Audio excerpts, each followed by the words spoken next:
Hi, I'm Alex.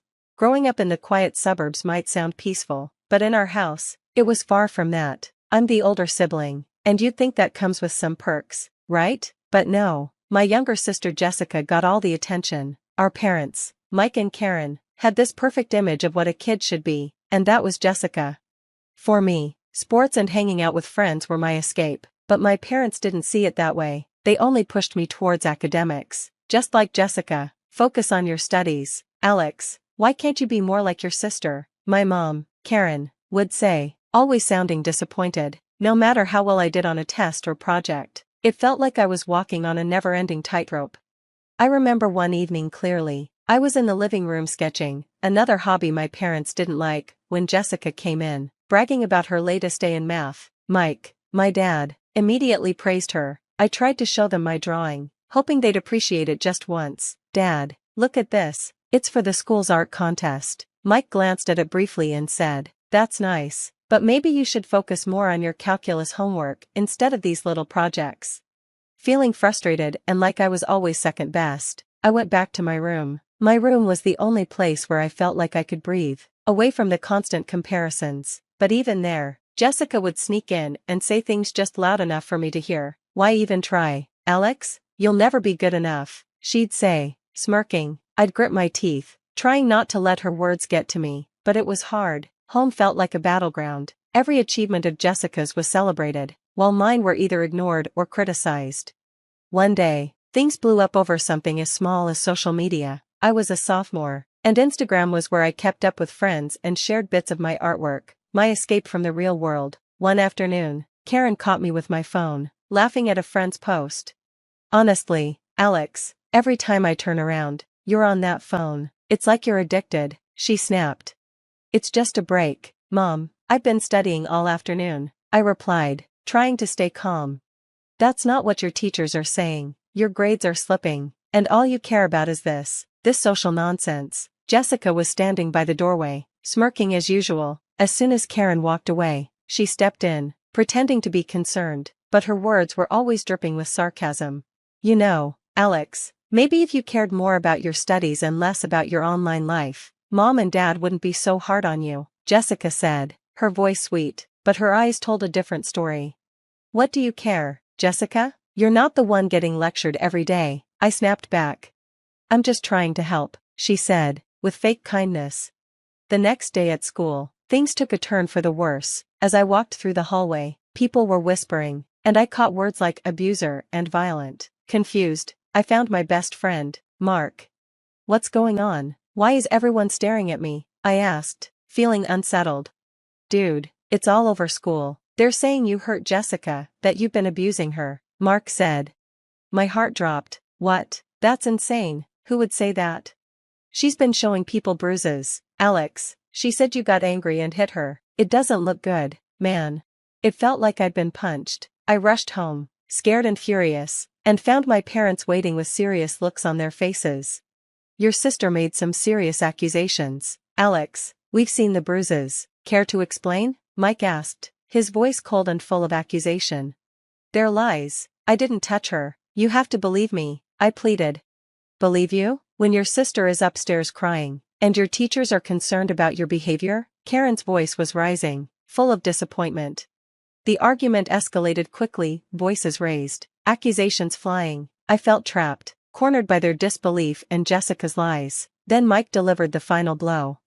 We can't have this in our house. Alex, you're out. Go stay with your grandfather or anywhere else, just not here.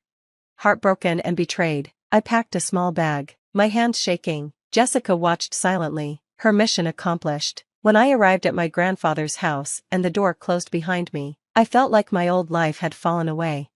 My grandfather welcomed me with open arms. You're always welcome here, Alex. This is your home now, as much as it is mine. His words comforted me, offering the peace and support I had longed for. With his encouragement, I finally focused on my studies, not to meet anyone else's impossible standards, but for myself.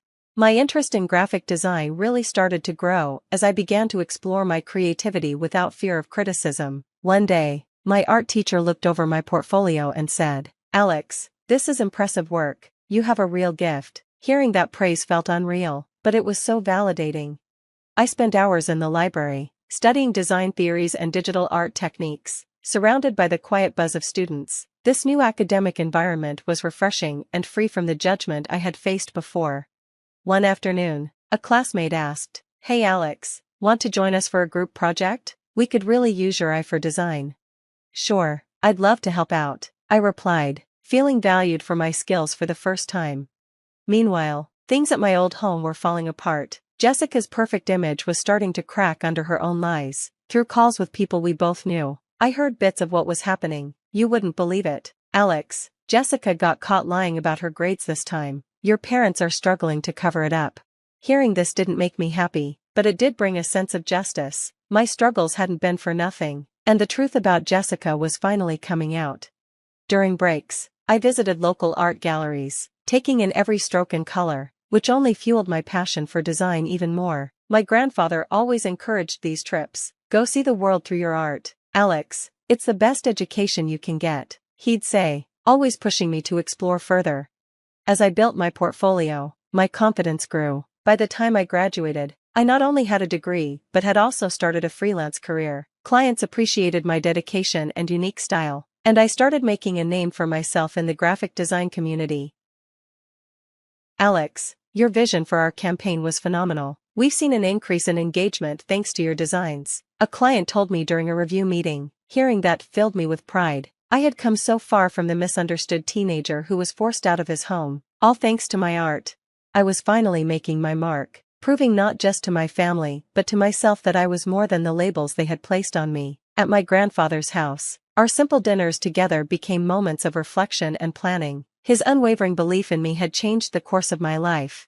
"You've done well, Alex," he would say. "You've built something from nothing, and no one can take that away from you." Each night, as I lay under a roof where I was truly wanted and valued, I knew that leaving my toxic past behind was the best decision I'd ever made. With my grandfather's support and my own newfound strength, I was finally on a path I could be proud of, one I had built with my own hands. As my career in graphic design took off, my work started gaining public attention. It felt amazing to be recognized for the talent I had worked so hard to develop. But with success came a reminder from my past that I wasn't expecting: my estranged parents.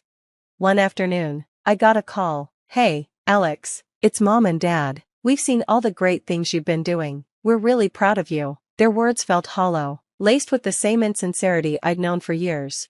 "What do you want?" I asked, my voice steady, already bracing for what was coming. "Well, we were wondering if we could meet up. There's something we need to discuss with you. It's been too long," Karen said, with a faint warmth in her tone. Against my better judgment, I agreed to meet, more curious than anything else. We met at a cafe, somewhere public, where I felt I could keep control. It didn't take long for their true intentions to surface. "So, Alex, we're in a bit of a financial bind. We need help with some renovations on the house," Mike began, cutting straight to the point. I felt a surge of resolve. "I'll help, but on one condition," I replied. "You publicly admit that Jessica lied about me, that everything she said was false, and that's why you kicked me out." Their expressions shifted, caught off guard by my demand. "You can't be serious, Alex. That's all in the past now. Why bring up old wounds?" Karen protested. "It's not just the past for me. I live with the consequences of what Jessica did, and what you both allowed, every day," I responded firmly. Predictably, they refused, unwilling to expose the family's secrets for the sake of money. Their refusal stung, but it gave me the closure I needed. I stood up, ready to walk away from the past, and from them, for good. "Then we have nothing left to discuss," I said as I turned to leave. As I walked away, my phone buzzed. It was a text from Jessica. Out of the blue. "Alex, I'm sorry for everything. I was wrong. Please help them, for me." Her apology, though acknowledging her lies, did nothing to heal the scars she had left behind. It felt too little, too late. I chose not to respond to Jessica's message. Instead, I took a different approach. I gathered evidence of her past lies and my parents' complicity, and I shared it with our extended family. This wasn't about revenge, it was about finding peace and standing up for the truth. The backlash against my parents was immediate. Family members who had once ignored the situation could no longer look the other way. Through it all, I felt a huge weight lift off my shoulders. By standing in my truth, I was finally able to move forward, free from the lies that had kept me trapped. Exposing Jessica's lies and my parents' role in covering them up sent shockwaves through the family. The dynamic shifted dramatically. Relatives who had once taken their side now had to face the reality of what had really happened. At a large family gathering, the tension was thick. People who used to whisper about me were now whispering about them. It was surreal to see the tables turn. My grandfather, always my rock, stood by my side. His presence gave me the courage I needed to face the family. "You did the right thing, Alex. It's important that everyone knows the truth," he whispered as we walked into the venue. His unwavering support gave me the strength to stand tall. Throughout the evening, family members approached me, their expressions filled with apology and respect. "I had no idea, Alex. I'm sorry for not believing you sooner," one of my aunts said sincerely. It was a moment of validation, though bittersweet. Jessica and my parents kept to themselves, their usual confidence gone, replaced by the uncomfortable awareness of the family's judgment. For the first time, they were the ones on the outside, looking in. I could tell the reality of their isolation was hitting them hard. Jessica tried to make eye contact with me a few times, maybe hoping for some sign of forgiveness, but I stayed firm. This wasn't about revenge, it was about respect and the acknowledgement of the truth. "This has been a long time coming," I confided to a cousin who had been especially supportive. "I just needed to stand up for myself and put an end to the lies once and for all." As the evening drew to a close, I knew that I had finally reclaimed my voice and my story. I felt a deep sense of closure. By reclaiming my story, I had changed the narrative of our family as well. Things would never be the same, but I was okay with that. The turmoil had made me stronger, taught me to stand my ground, and most importantly, helped me trust my own voice. As I drove home with my grandfather, I glanced over at him, my heart full of gratitude. "Thanks for everything, Grandpa. I couldn't have done this without you," I said. "You're my grandson, Alex. I'd do it all over again if I had to," he replied, his voice steady and reassuring.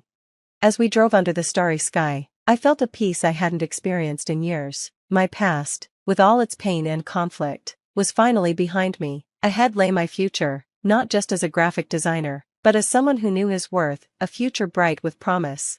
And that wraps up Alex's story of resilience and redemption. Now, I'd love to hear from you. Do you think Alex made the right choice by exposing the truth about his family? Or should he have pursued reconciliation for the sake of family unity? Share your thoughts in the comments below. How do you think we should handle family conflicts? Is it better to seek justice or maintain peace?